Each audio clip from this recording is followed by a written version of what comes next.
Alors bonjour tout le monde, vous allez bien? Oui. Super. Alors pour commencer la journée, je vous propose de faire quelques activités du plan de travail. Qui veut faire en français? Couleur, vous avez des numéros différents. Alors numéro 1, numéro 2, numéro 3.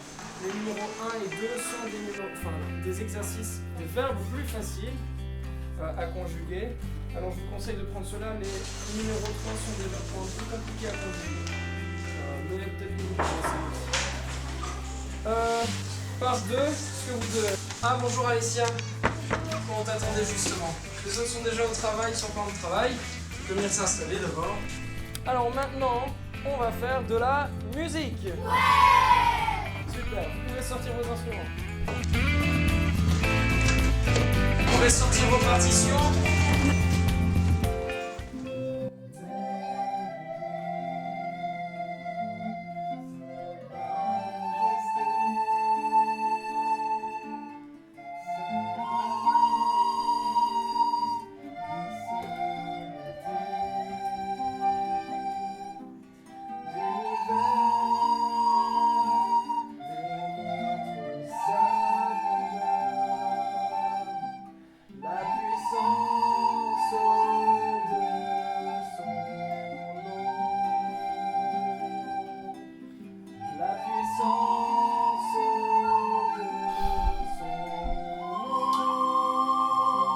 Monsieur, j'arrive pas, je suis découragée.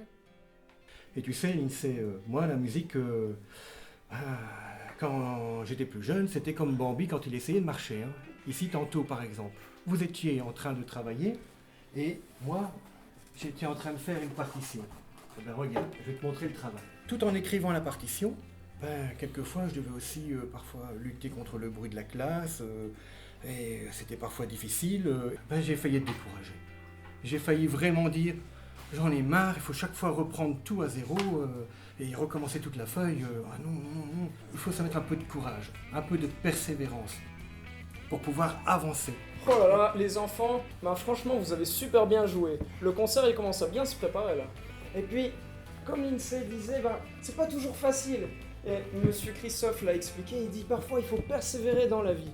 Et vous savez quoi? Ça me fait penser à un verset dans la Bible. Je l'ai apporté avec moi aujourd'hui. Et j'aimerais vous lire ce verset. Soyez fermes, inébranlables. Travaillez de mieux en mieux à l'œuvre du Seigneur, sachant que votre travail n'est pas sans résultat dans le Seigneur. 1 Corinthiens 15, verset 58. Monsieur, c'est quoi inébranlable?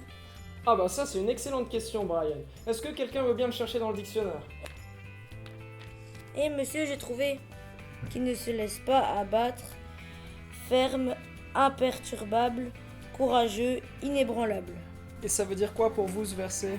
Aimer plus Dieu, faire confiance à Dieu, montrer l'exemple aux autres, prendre soin des autres, aider les pauvres et aider ceux qui ont des problèmes.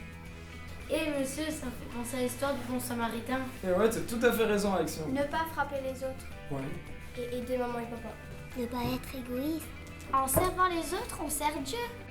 Vous avez totalement raison.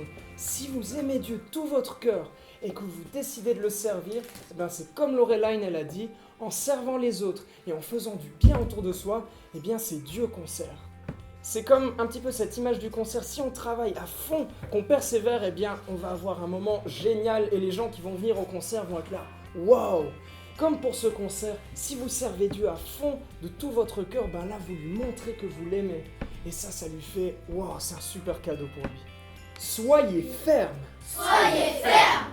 Inébranlables. Inébranlables. Travaillez de mieux en mieux à l'œuvre du Seigneur. Travaillez de mieux en mieux à l'œuvre du Seigneur. Sachant que votre travail n'est pas sans résultat dans le Seigneur. 1 Corinthiens 15, 58. 1 Corinthiens 15, 58. Yeah! Yeah!